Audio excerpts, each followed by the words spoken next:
I remember sitting there in awe. He didn't talk a lot. He didn't converse a lot. Buster is two things at once. The stone face was the public persona. Buster would kind of give advice to some of the youngsters to help them with comedy talent. He was a very genuine person.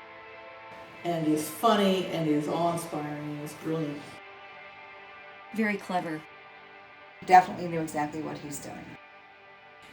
Not only is he good, he's a genius. Because he made things happen. Buster got it.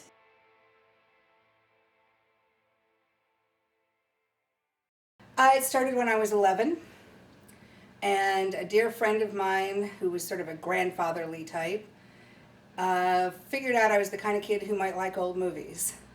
This is before the word stalking was invented. And I just stood by my bicycle at the end of the driveway there. He surprised you when he was going to come out with the talking. Yeah. You didn't expect him to have a whole conversation with you, but he did. He had that low kind of voice.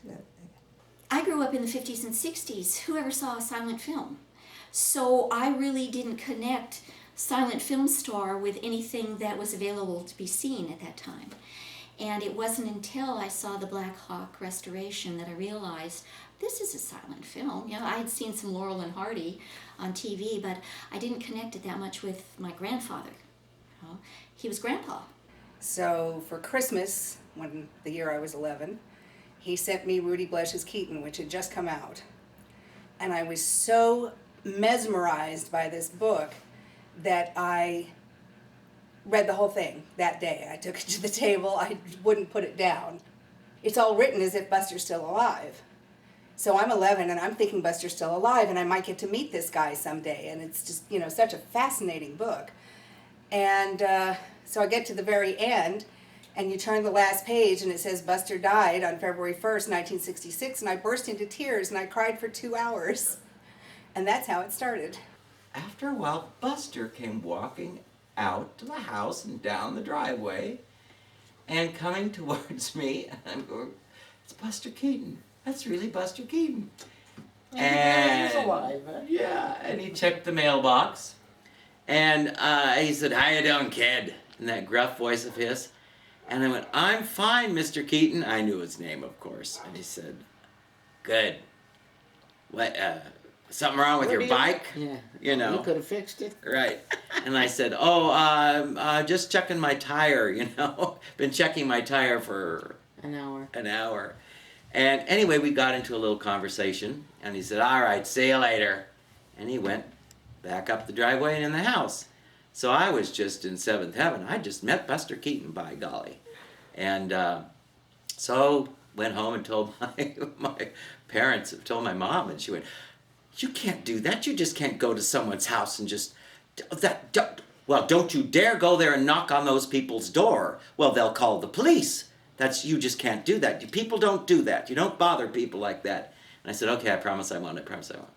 So next Sunday after church, got on my bike, went right back up there and did the same thing.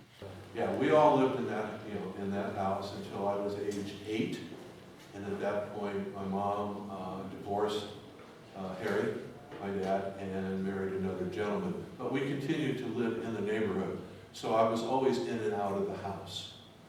We met in the rehearsal hall. And I'm sure Buster stood back and kind of checked. Because, you know, where there's I don't know how many girls and how many, but we had a dance, kind of a whole program. And what, we have 9 people dancers? An ensemble, you mean? Yeah, an ensemble of how many? Jackie Joseph was in the show. Jackie was in it, and just various people, and we were all kind of there, and I'm sure Eleanor must have said, "Okay, Buster, these are okay." You know, who knows how it started, but from then on, you know, we were expected out at the house. Well, you've got a lot of adult memories, and mine were as as a Yeah. kid, and then of course as an adult with Eleanor. But I've always said I wish that I had. Worked. Well, of course that too. But I wish that I had the brains of an adult, so I could have asked the wonderful questions I would ask now, and the conversations I would have with Buster Keaton. That I just was so happy to be around him. Do you know, I don't but think didn't know what to say. Jane and I would listen, but we were not tuned into anything. He was just Buster and Eleanor, and they were family. Golden ratio, the shell stairs ascending round themselves. The trees rustle as if to kneel and listen. The heartbeat of a lark or a lark in my heartbeat. The oxygen and priestly green, answers dressed in labyrinthine. The telescopes atop the mountains of ecstatic vision, listening. The heartbeat of a lark or a lark in my heartbeat. Hey, hey, hey, hey. I am assured, yes. I am assured, yes. I am assured peace will come to me. A peace that can, yes, surpass the speed, yes, of my understanding and my need.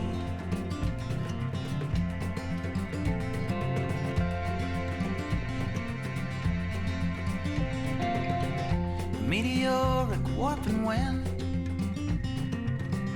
counterbalancing the sparks ever ascending. The arrow time shoots forward, though it moves through repetition. The heartbeat of a lark or a lark in my heartbeat. Hey, hey, hey, hey. What is it drives the driven snow now? Upon whose temples will I rest my weary hopes now? The rain distills down steeples, fills the ears of lonely church mice with the heartbeat of a lark or a lark in my heartbeat. Hey, hey, hey, hey. I am assured, yes. I am assured, yes. I am assured peace will come to me. A peace that can, yes, surpass the speed, yes, of my understanding and my need.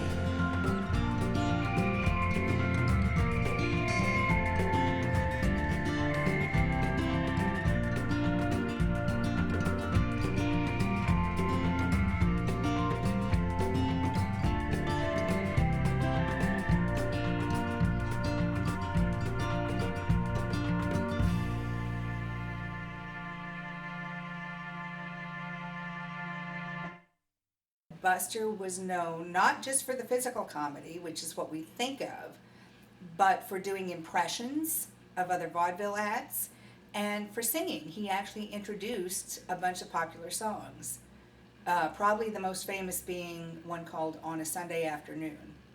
You know, there were certain things that were well known.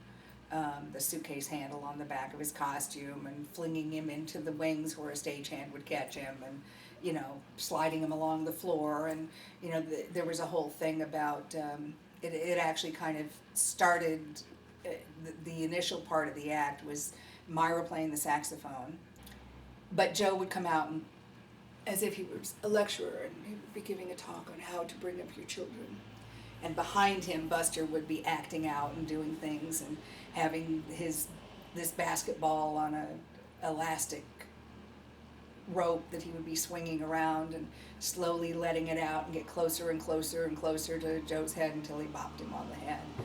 And you know, that was sort of a staple of the act. Joe wore what was called Irish makeup, which was the beard, the hat, the kind of raggedy clothing, and that was called Irish makeup. And the finale to their act was always them bringing Buster on in the same costume, and Myra had some kind of contraption to her dress that would drop, and she would be wearing the same costume. So that was sort of the big laugh at the end of the act. But the first time Buster ever really went on stage, other than being carried on as a child in the costume, he was wearing the makeup, getting ready to be taken on, and was in the wings. And unbeknownst to Joe, I love this story, unbeknownst to Joe, Joe's out there doing a comic monologue. And Buster went out behind him, Joe didn't know this, went out behind him and stood in the far corner of the stage and was miming everything he did because he knew the act. And of course the audience is in complete hysterics. And Joe doesn't know what's going on. He thinks he's just like really hot that night. You know, he's just really, you know, on top of things. And he doesn't realize that Buster is back there sort of lip syncing to everything Joe says, and every gesture Joe has, he's doing the same thing. And that was the beginning of Buster becoming a real performer on stage. And I just always thought that was great. He also, as a very young child, started a catchphrase. You know, we think of catchphrases coming from TV shows now. In those days, vaudeville was the main form of entertainment. And when he would do an acrobatic tumble of some sort, he would dust himself off and stand up and declare to either Joe or the audience, I'm not sure which, "I'm so sorry I fell down." And that became a catchphrase just all over the vaudeville circuit. The rumor developed over the decades that Buster must have been abused because he was out doing all this physical stuff on stage. But the reality is, Joe, Buster's father, would have been nuts to abuse him. And he wasn't nuts. Buster was the breadwinner. Buster was the one who made them successful. Buster was the reason they had a steady income, the reason they could buy those lots of land and build a house in Muskegon. You know, the reason they were playing the Palace was because of Buster, you know, and they were doing anywhere from five down to 3 shows a day, usually 6 days a week, and then traveling on Sundays. There is no way he could have been abused. It just doesn't make sense. He's the goose that laid the golden egg, Yeah. and you would not want I to do actually ran the statistics at one point of how many performances that would be, starting when Buster was 3.5 and going up to when he quit the act at age 21, of assuming 3 shows a day, 6 days a week. It comes out to between 10 and 20,000 performances over that 17-year period. And as far as we know, there were only 2 on-stage accidents. That comes out to like a point, I'd have to look up the actual number, but something like a 0.0014%. And in most kids, like break a leg or fall off a bike or something. The worst accident Buster ever had was in a train, because there was a train crash and he didn't have a chance to prepare himself and he fell out of his seat and landed on his face. That was the worst accident he ever had. So this whole notion of him having been abused was just, it absolutely enrages me, to be perfectly honest. He did admit that toward the end of the act, Joe had started drinking and was having difficulties getting older, and there were elements of abuse. But by that time, Buster was big enough to take care of himself. But although Buster felt responsible for the family, Joe was still the head of the family. And at the point in 1912, I think, that they were offered the chance to be in films, Joe was still the decision maker at that point. At the time in 1917 where Buster met Arbuckle, he had broken up the family act 2 months earlier. He had decided he had had enough of what was going on with the family, and he and his mother abandoned, his brother and sister were in school in Muskegon. He and his mother abandoned Joe here in LA, just walked out in the middle of a week, and went back to Muskegon. And then Buster went on to New York to try to line up some jobs, and he got himself into a Broadway show, a Broadway review. And I think he was psychologically ready to be on his own. He was psychologically ready to make his own decisions at that point. And I think he was always more interested in doing good work. Sounds so trite, but doing something interesting creatively than in making lots of money.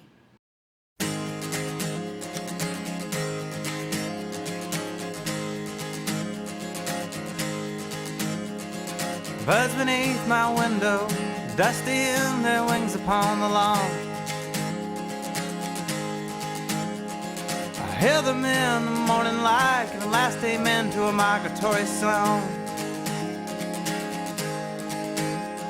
They're never looking around for me, their eyes are on the sky, the ground below.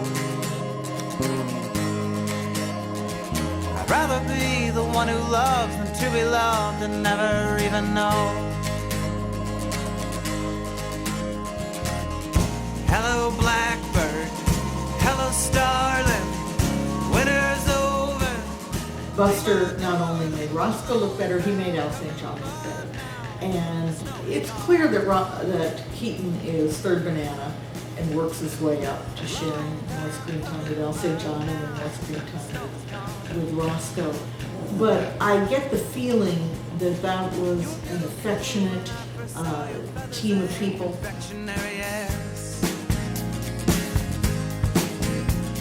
You earthed it up and promised you the stars, but you really didn't care.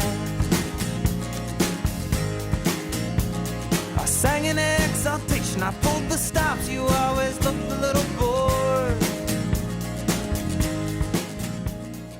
He transcends time and place, and I think it's just because that character is kind of an outsider and so unique that you can't tie him, except for maybe looking at the cars in his films or things like that. You really can't tie him to a certain era. He just seems fresh. Long time coming, but now the snow is gone.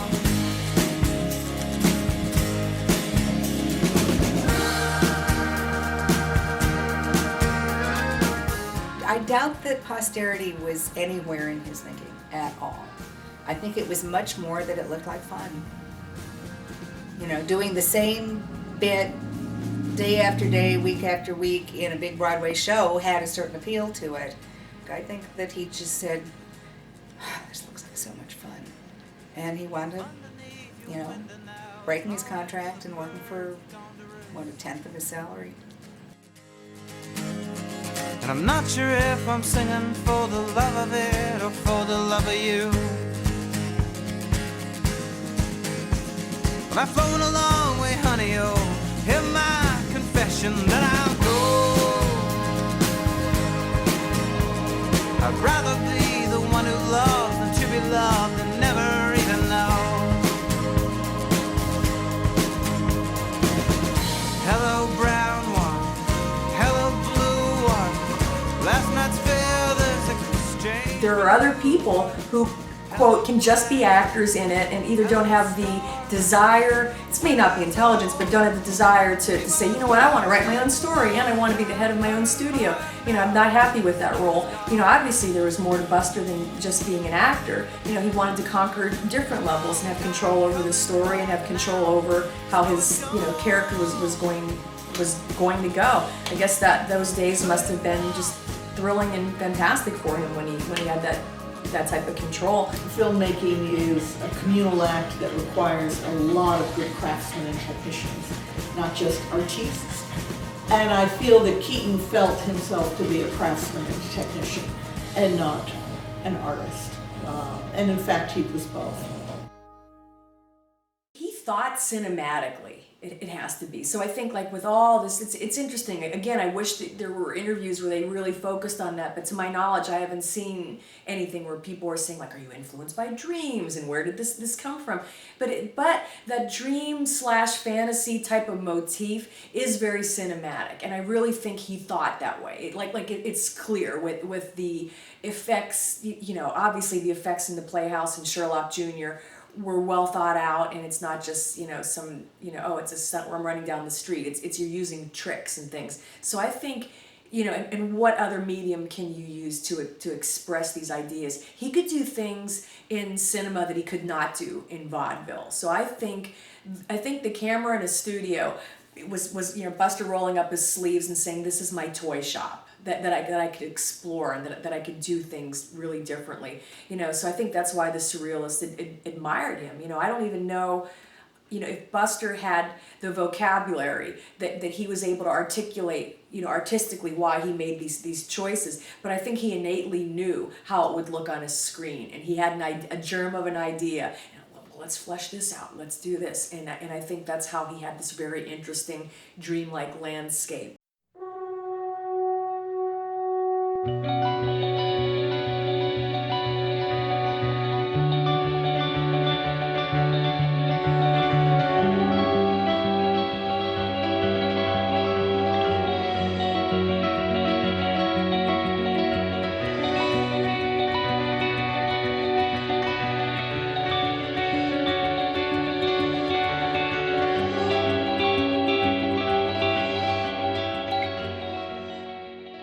As a film director, it's seamless, it's invisible.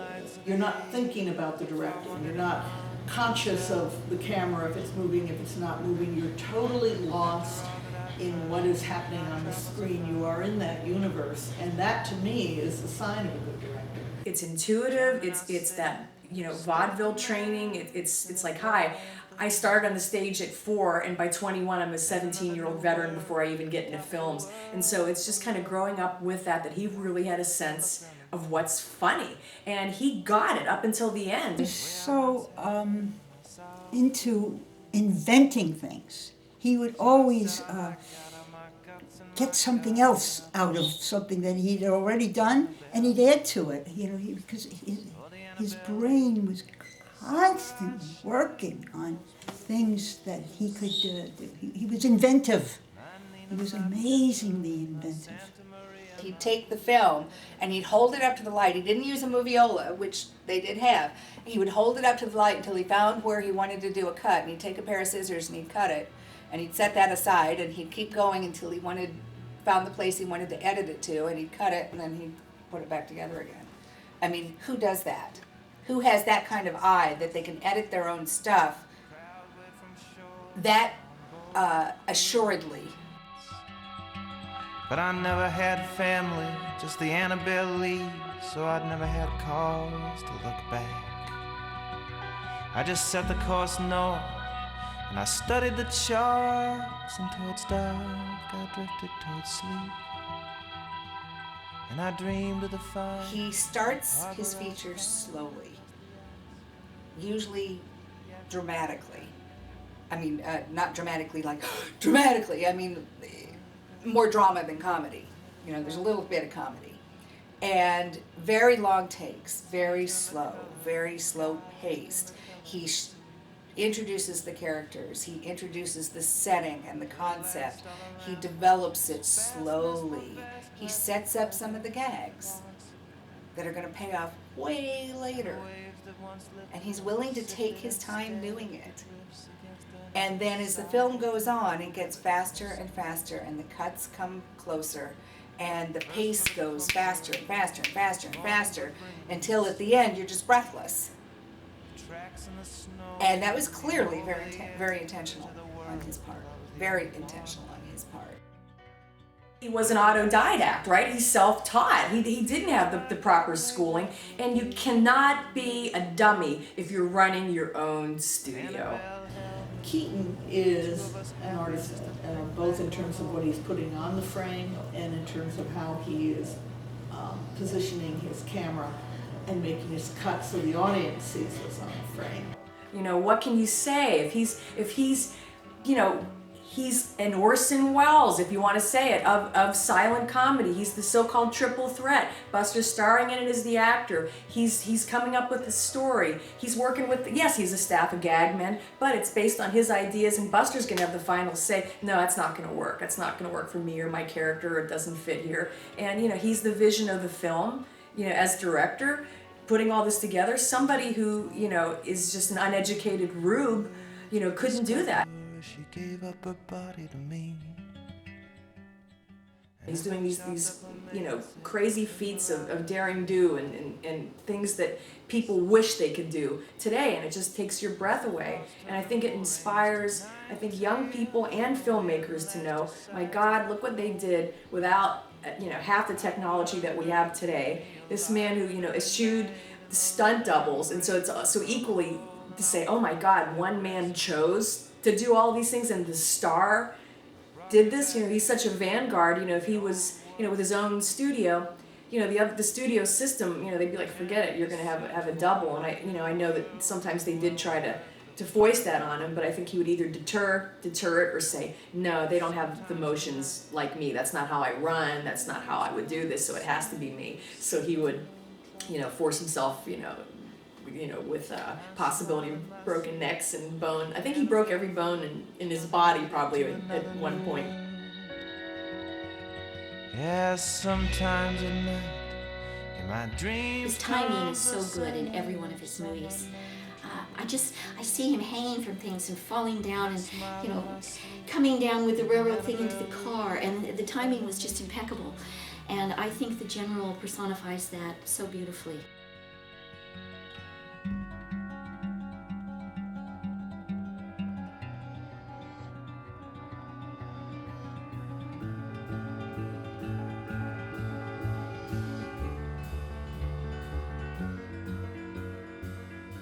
Keaton's films did extraordinarily well in the cities.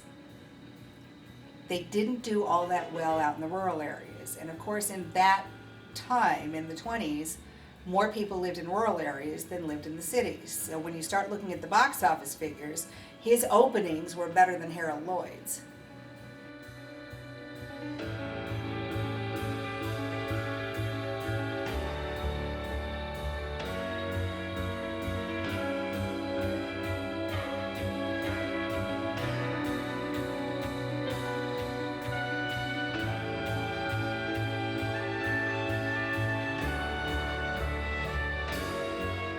We owe both the General's very existence and its failure to the business structures within United Artists.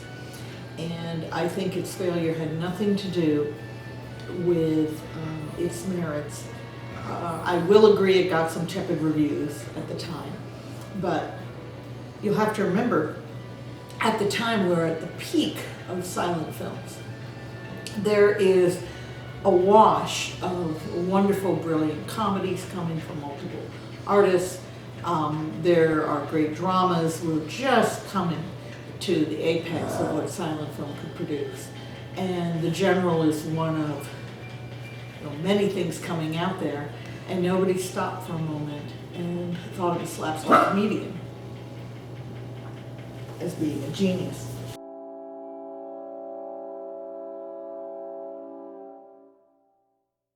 Constance Talmadge, known as Dutch, was the comedian. She had a great career, and she was married to titled people, and she had her choice of different husbands. And the middle sister was Natalie, and Natalie wasn't as alluring as the other sisters, I guess. And I always thought she was pretty, but and not talented in that way. Although Buster put her in a few pictures, but she wasn't really an actress, and she didn't really want to be an actress, apparently. So what Eleanor said was, it was decided by Joe Skank that Natalie should marry Buster. And this is something that maybe you could reflect upon more. In those days, maybe Buster was more malleable, and maybe he felt that marrying somebody that Joe Skank suggested was a good idea. And certainly she was a lovely girl and had these two successful sisters, and it was all very kind of convenient.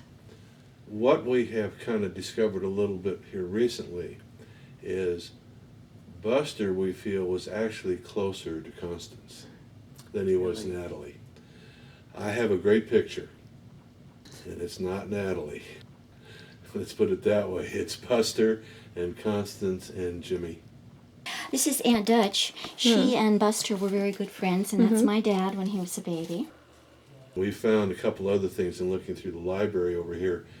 that are Buster and Constance, not Buster and Natalie, which kind of raised the whole big thing here. Go, oh, really? I guess it sort of ended the whole thing. Yeah, it might have. We don't know. I mean, again, it had to be the fly on the wall to see. And I don't know. I mean, you read all these accounts of how they got together, how they knew each other. Initially, there was not that interest. Then there was an interest, and you know, he goes back to New York and all this kind of stuff. It may have been somewhat of a marriage of convenience. Mary and Natalie kept it all in the family, so to speak, the Josephine family. Buster very kind of secretly worked on building this house and paid, you know, people to create it, and then went to Barker Brothers and had the decorator come in and furnish it, and he thought, oh, she'll love this, it's really classy stuff, and it's got a, you know, being done by a real interior decorator and all of that. And the idea was that he said, oh, they were going somewhere, and they were in the car together, and he said, oh, I have to run a little errand. I have to drop something at somebody's house or something, and they have a new house in Beverly Hills, and it's a pretty house. It's a nice neighborhood. You'll like the neighborhood. Drives her to the house, and she said, oh, hurry up, because we have to go. And he said, well, come up to the door with me.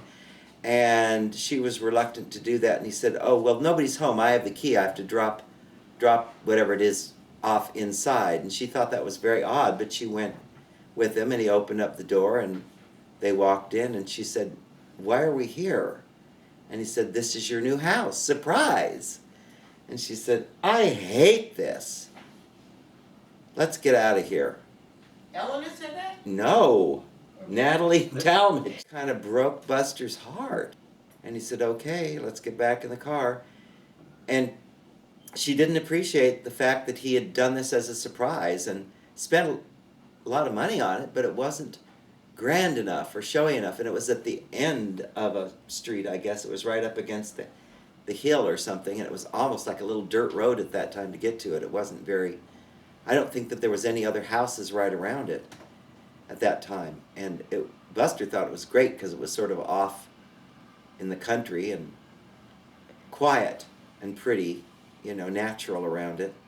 And she just hated it. Tommy Talmadge was a much better fit for Buster as a persona. But I also think that nobody gives Natalie her due. I strongly suspect that Buster, in fact, wasn't faithful. The double standard of the time was that the men could go off, and if you're a star, there's every extra woman and starlet out there who's more than happy to provide what Papa wants. And so you'll hear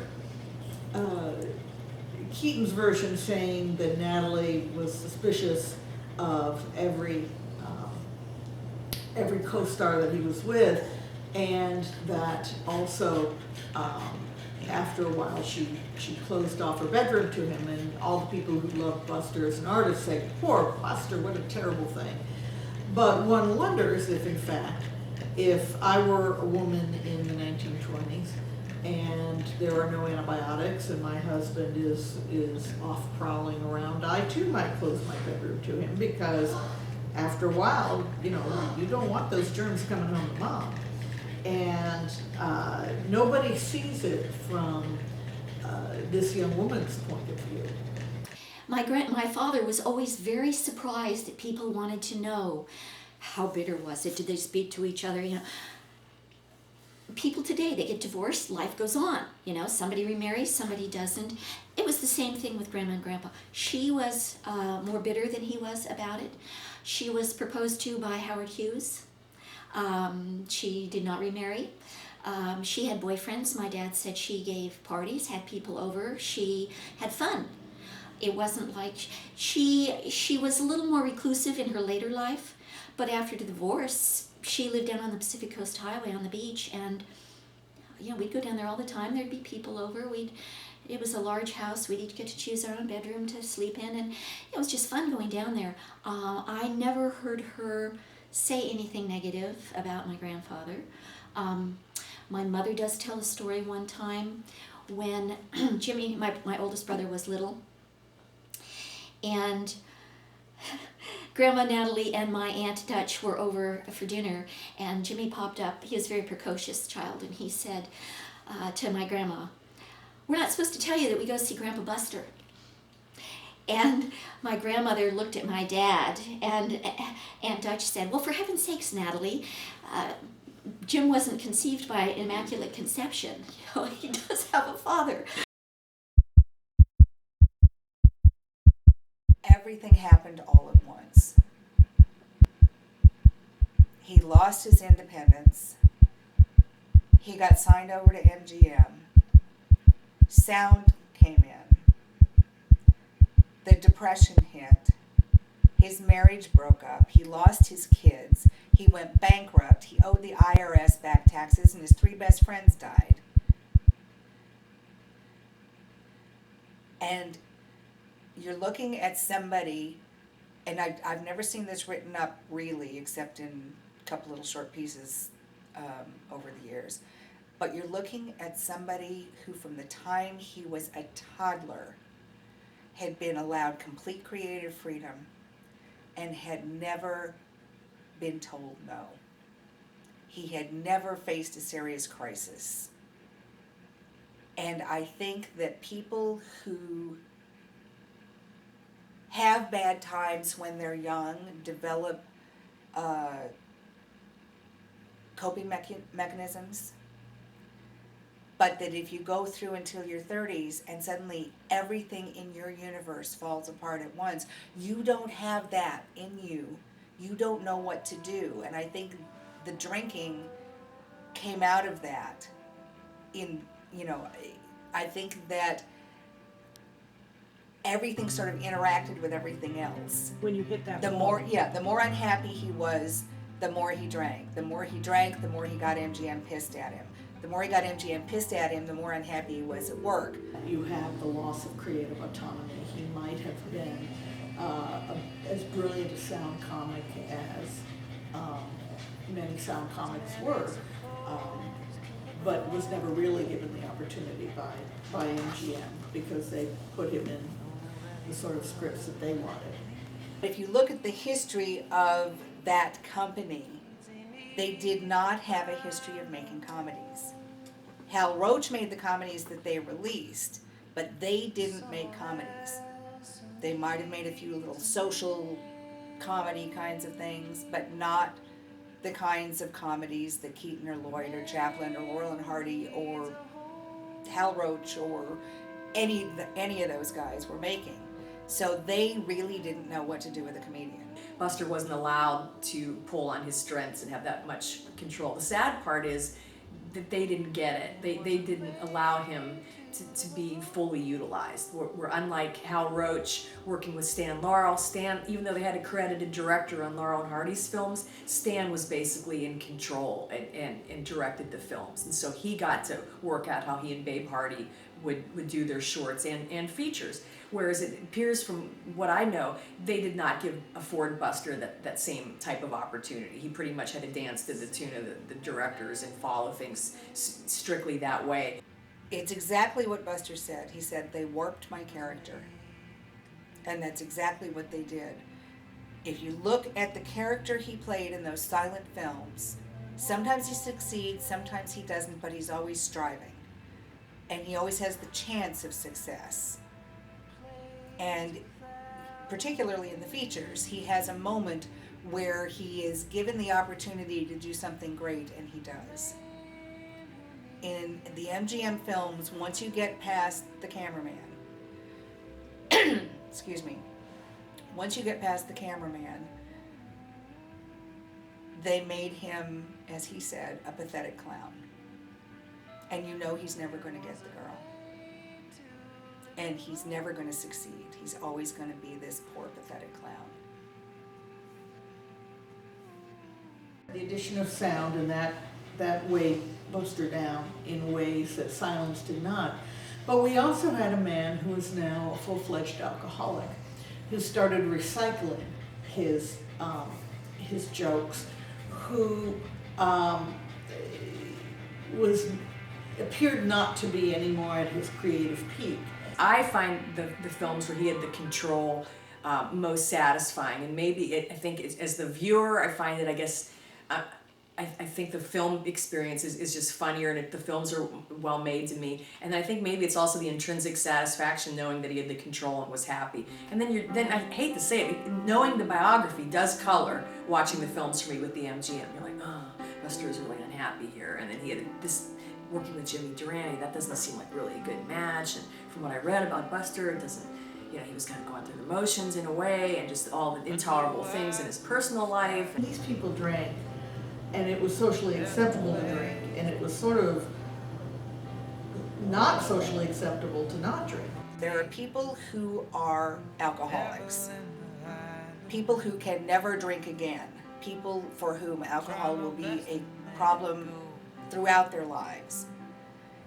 But there are also people who are situational alcoholics, who turn to alcohol as a coping mechanism in a very difficult situation, and ultimately find that it was a bad choice, that alcohol is aggravating it rather than helping it, and that those people ultimately can work their way through it, even if it gets as bad as the DTs, as it did in Buster's case, or sanitarium in a straitjacket, as it happened with Buster.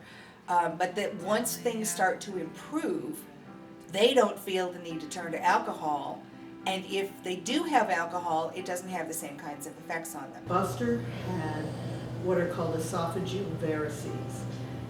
When you have cirrhosis, you build up pressure in the veins in your esophagus. They pooch out, become big like hemorrhoids, and if they tear, you bleed like you wouldn't believe. I could, anytime, this is technical and gross, but anytime somebody vomits, it's an arc, and here you vomit into the bucket. Here you vomit blood and it hits the wall 20 feet away. It is a scary, awful thing to see.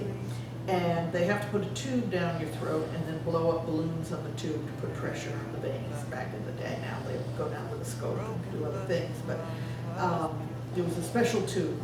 And she remembered that tube being put down Buster's throat and them stopping the bleeding. And that does speak to the fact that he did have cirrhosis, which has never been particularly discussed, and that he had a very, very life-threatening complication of his cirrhosis and survived it. Buster helped himself along quite a bit because he was so unhappy. But, his MGM films did relatively well.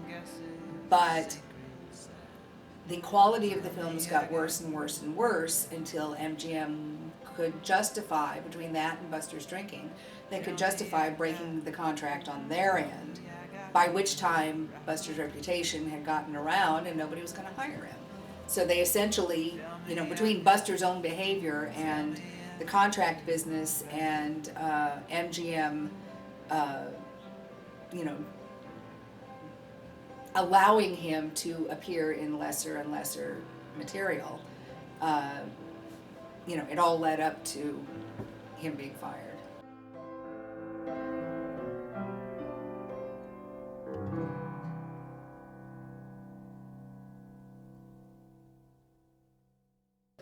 Oh, that's pretty. Oh. I've seen Isn't that that picture great? before. Yeah, isn't that great? Yeah. Beautiful. I don't have this picture, but it's a great picture. That's something else. Isn't that Yes. lovely? That's- This is the girl I fell in love with. She transitioned and kind of became Buster's champion late in life, but she did that rather reluctantly. I mean, at first she didn't want to be just Mrs. Buster Keaton, and she kind of went underground more or less, didn't she? Yeah, Ruthie? well, I she mean, just kind of, after being Mrs., she said, wait a minute, my name's Eleanor. Mm.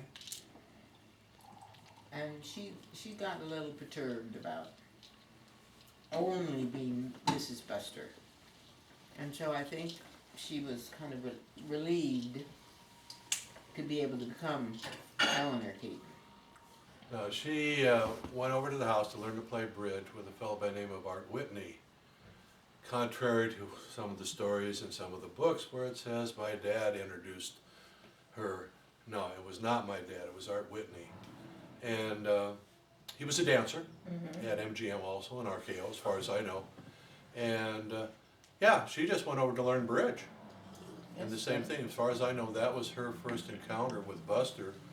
And it was all just kind of nothing to begin with. She just wanted to learn bridge, and then it kind of grew from there, and that was... So it wasn't love at first sight? No. No. Okay. I mean, we've heard a little of that too, and I go, no, like I think you just said, you know, she may have seen him around the lot, but didn't really pay too much attention to who he was. I'm sure somebody may have said, oh, that's Buster Keaton.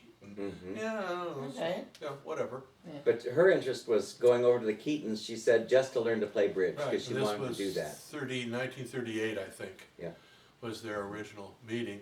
And then it just kind of grew, because I guess she kept coming back. Right. And then they, I guess, started to date, and that's when Buster got rid of his other girlfriend that he pawned off to the wrestler. There was no initial spark between them at all, you know. She told me, and I found this hard to believe, but she said, I never saw a Buster Keaton movie. She said, I remember silent movies, but I never saw one. I guess, you know, I just missed it somehow. She said she'd never seen a Buster Keaton film until she married him or something. Anyway, she said that she had been there for several weeks and learning to play bridge, and she was trying as hard as she could. And then one afternoon, and she said it was very hot, and people were kind of snapping at each other about making wrong bridge decisions or something. Yep. And she did something that I guess was considered a really boneheaded move. I don't know about bridge, but Buster just jumped all over her and said, what's the matter with you? Don't you have any sense or something? And she got up and she threw her cards in his face. And she said, you know, essentially, go to hell. She said, I'm trying my best. I've been here. I showed up when you wanted me to, you know, and I don't like being talked that way. And she said, take this game and shove it. And she walked out and she got in her little Chevrolet and drove away. And she said, the next day, she lived with her mother, the phone rang. And it was Buster. And she said she absolutely never thought she would see him or those people again. She thought that was it. I don't need to take any abuse while I learn to play bridge. And Buster said, hey, I want to say I'm sorry that I got snapped at you like that. That was really, you know, dumb of me. And, you know, you really are a pretty good bridge player, and I should have given you more slack, you know. And she said, so? And he said, will you come back? Will you come back? And she said, well, okay. And he said, I'll tell you what, would you like to go out to dinner? And she said, with who? With and whom? Yeah, with whom? And he said, with me. Can I take you out to dinner? And she said they went to some place on Wilshire Boulevard. Kind of a nice restaurant for Buster. I mean, they didn't do a lot of that. They didn't go to fancy places. But that first time they went to eat, he took her to a nice place and picked her up, and that was it. And then they sort of started paying more attention to one another. And she said from then on, bridge lessons were fun. She was prickly, she was fearless, she was, had a brave kind of humor. She took no guff from anybody and had a sharp tongue. Eleanor was so in touch with all that was going on with him. She always knew, you know, what Buster would need, and that was very It was heartwarming, yeah, to see how because in she touch was with cared his so much feelings. about everything that was happening with him. I mean, he couldn't have had a better mate. That was wonderful. No, Eleanor was just a gem. She was wonderful. And my dad loved it because Eleanor was 3 years older than my dad. And so he loved to introduce her as Mom. to people, and she'd always nudge him a little bit. But no, Eleanor, and she got along with everybody, and she did nothing but help my grandfather. The two of them were very, very happy together. And again, she did not know that he was of any particular fame. Or, you know, he was, of course, a tremendous washed up has-been when she fell in love with him, and that's a measure of true love. The fact that she loved him before she knew he was a genius, and she loved him after he had lost any fame and the secondary gains of fame and fortune, tells us that she loved him for himself, and so she very fiercely fought his legacy. I would like to say something about Eleanor. Please. I loved her very much, and I miss her every day of my life. She was so dear to me. But I don't think people can give her enough credit for being there in Buster's life at the time she was, because he would not be alive. He wouldn't have lived another 5 years. He simply would have imploded if it hadn't been for her saying, come on, take my hand, we'll do this together. And they had things in common. He taught her how to play bridge, she loved to play bridge. She loved to play cards. She loved to smoke, he loved to smoke. That whole family loved to smoke. Oh my God. And eventually it killed them. Yes. But, you know, she, although he had like some reverses alcoholically, I mean, he would go on a bender and get sick or not be really not be able to function, she'd pull him through that, and then he'd get a little bit better. I mean, it was like the longer he was with her, the less he needed that bad medicine in his life, and got down to a point where he would have just a beer a day or something, right? And a lot of times not even that. Yeah. Yeah. Because they've heard most of this, and I agree totally with what you said. Thank God for Eleanor. Yeah. But there was times when we still lived on Victoria, and I'm still a little kid, and of course I'm bouncing all over the house, that I was told not to go bother Buster. So he was either having a little drink that day, or a little melancholy, or whatever was going on at that particular point. But it went away. And I always kid them, and they've heard this, and some of the other people heard this. I think I had more beer out of the tap in Woodland Hills than he did, honest to God. I mean, we knew it was there, and I really don't recall, maybe on a very few occasions, that Buster, even in the late afternoon, if you will, even going in and having a beer. I think that he was way beyond that at that point. Yeah, and Eleanor just kind of, Right. not rough shot on him or anything, but just made sure everything was moving and everything was good. So yeah, what you We said. didn't know him as a drunk at all. Oh no. It gives my heart rest to know that, later in life, again, he was able to make, an omelet out of the broken eggs. While on the one hand, he had the immense riches and lived in the Muirfield estate, with Natalie, and then, quote, loses it all. But he had this lifelong love with Eleanor. Another rumor to just quash, Buster wasn't completely impoverished. People say that about Stan Laurel too, and they're both lies. Didn't Buster have a brand new car almost every year of his life up until the end? He had, the commercials were lucrative. Through the Buster Keaton story, he bought a home in Woodland Hills. That's not shabby. And I think he has a nice quote saying, may not have been crazy about the film, but it afforded me a ranch and a nice lifestyle to have my, now my reunited family from my younger days, and Eleanor and my friends to be here. So when you really measure, success, I don't know if Buster was ever asked it in these words later. I think by the end of his life, had he looked back, I think, having a home is nice and all that fancy stuff, but I think he had what he really wanted, and I think it fed his soul with having Eleanor as a partner, and he seemed to have a very nice quality of life, and then just the public, reappraisal, so to speak. It's nice to know that when he passed away, those cheers were still ringing in his ears. There are some artists, whether it's in visual arts, painting, or others who don't get rediscovered and have the accolades till after their death, and they might be in misery and poverty in their one-room shack. But it's I guess for all of us people who root for Buster, it's nice to know that, you know, he indeed did have, you know, the happy ending, you know, and have family, friends around him and work. He, you know, only his health stopped him from working. So, and he worked almost right up until the end. So it seems he had a real fulfilling, you know, professional and personal life.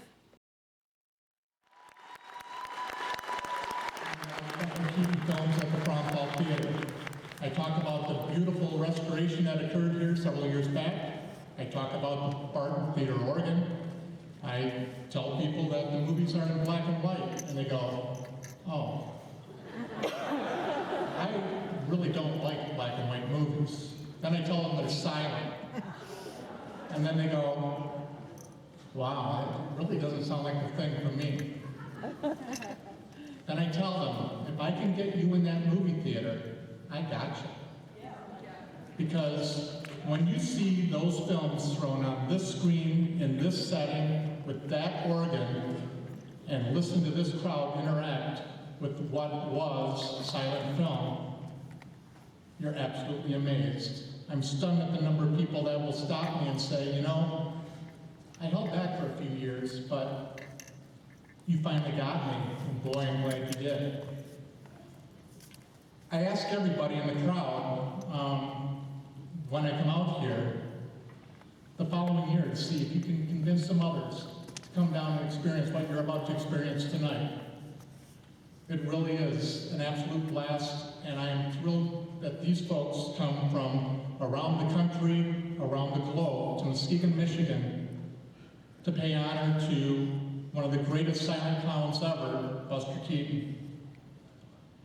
This damn final group is an absolutely amazing group of people. They're an absolute blast. They come from all kinds of walks of life, and they share this love of Buster Keaton in Muskegon, Michigan. And so for that, I want to thank each and every one of you for coming to our town. Keaton works at the level of slapstick, but he also works at the level of whatever existential comment he's making on a deeper level. And he may not even be making it. Somebody may read into it, and that in itself is art. One of my favorite things in The Railroader is when he stops the train. Oh. You know, people have asked me about that. I said that When he wasn't. grabs That hold wasn't. of it. Yeah, I said that wasn't planned. That's right. That's the kind of thing. That's the type of thing. I said that just happened, and he saw it, and hoped to hell that it did stop. I think. He told great stories really, really well.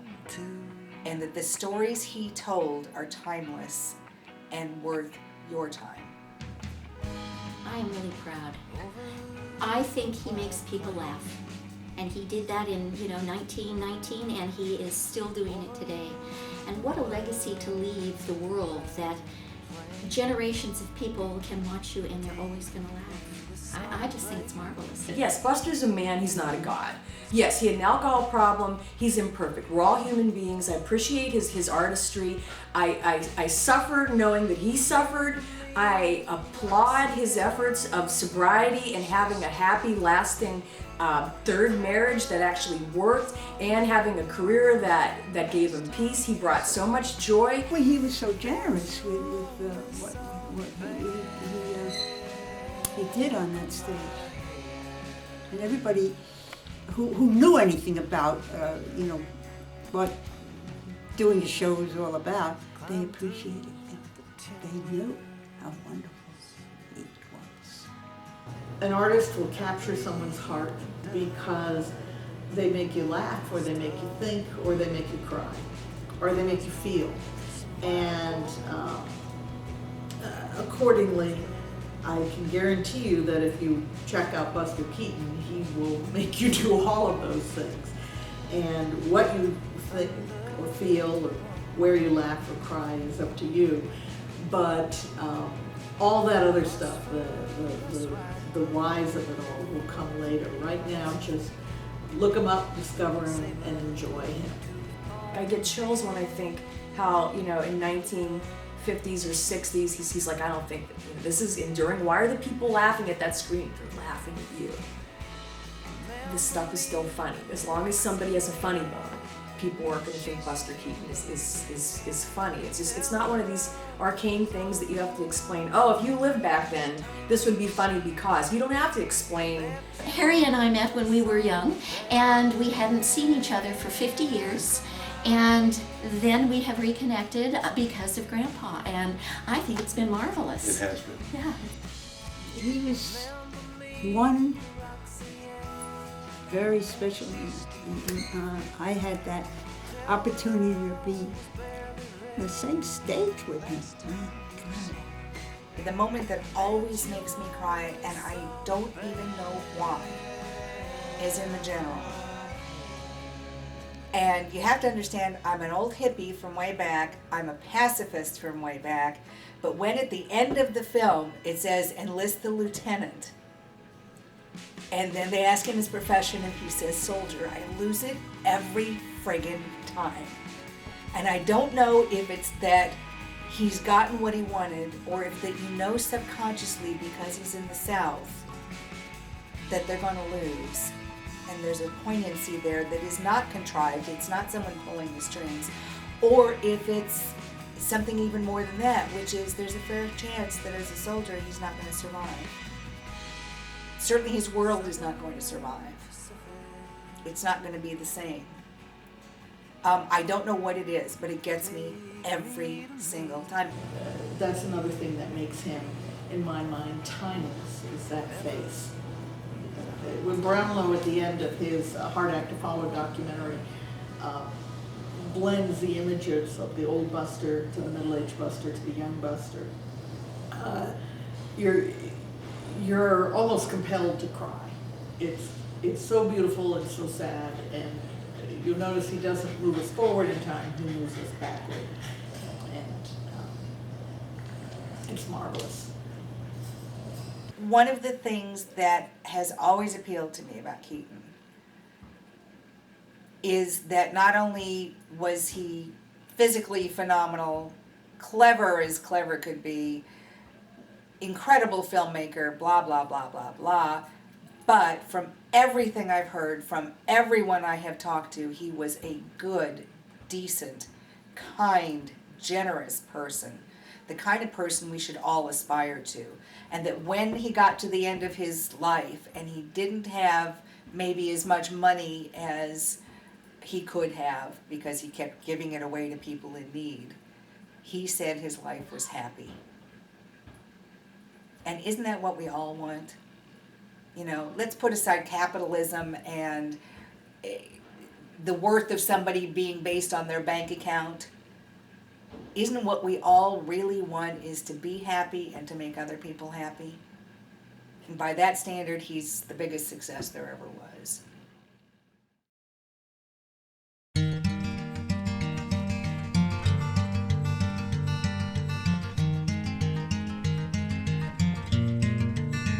I had a dream last night. I dreamt that I was swimming in the stars up above, directionless and drifting, and somewhere in the dark were the sirens and the thunder, and around me as I swam, the drifters who'd gone under. Time, love, time, love, time, love, time, love, time, love, time, love. It's only a change of time.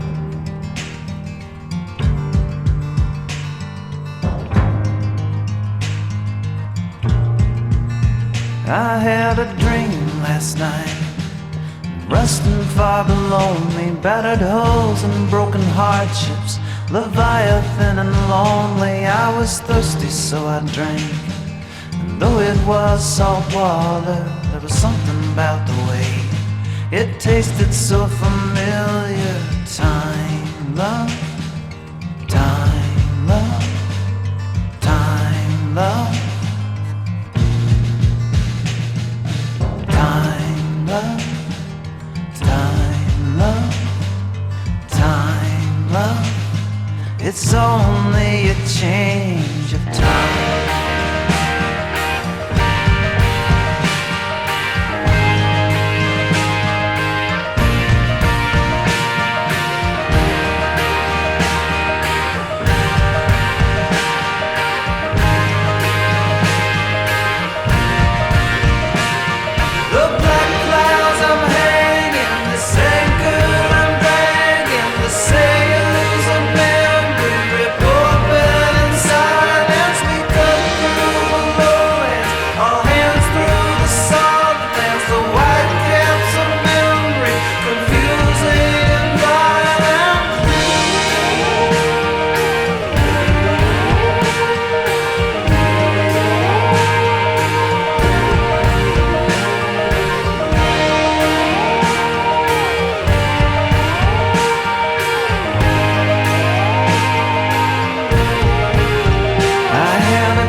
shorelines in the moonlight, new worlds for the weary, new lands for the living. I could make it if I tried. I closed my eyes, I kept on swimming. Time, love, time, love, time, love. It's only a change of time, love, time, love, time, love.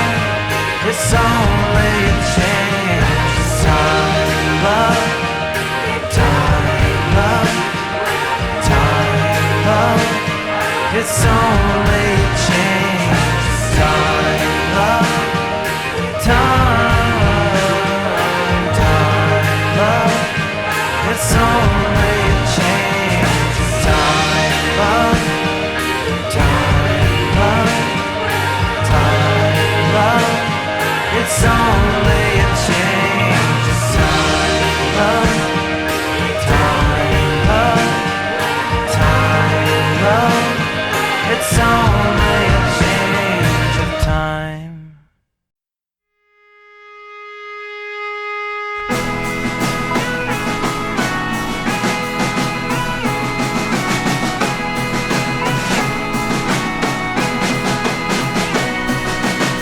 So it was that everything I went to make up, everything was wrapped up tight inside a grain of great insistence. And then someone gave the great command, all things paired off for the dance, the great to small, the small to grand, down to this instant.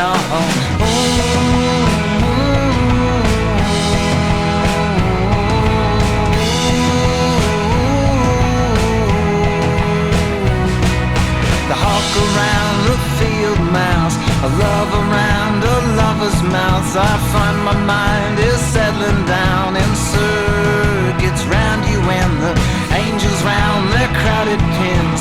The amber-waved electrons spin in planetary transits round the ones they're bound to.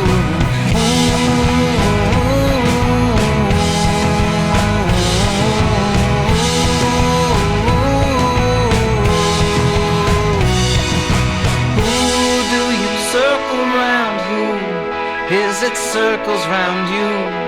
Is it circles round you?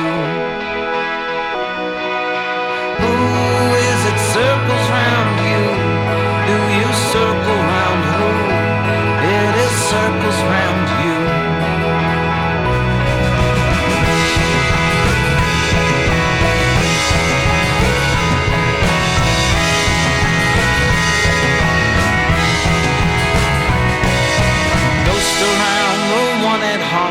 The one around the thing it wants, the way the mind just wanders off and then returns to, and the thought around the second thought, love or gravity or law, whatever name it's got me circling round you, and the guess around the second guess, the hornet round the hornet's nest, the wheel time, the wheel fate, the light that bends itself through space, the light that with it carries time, which also bends on the same line, relative to point of view.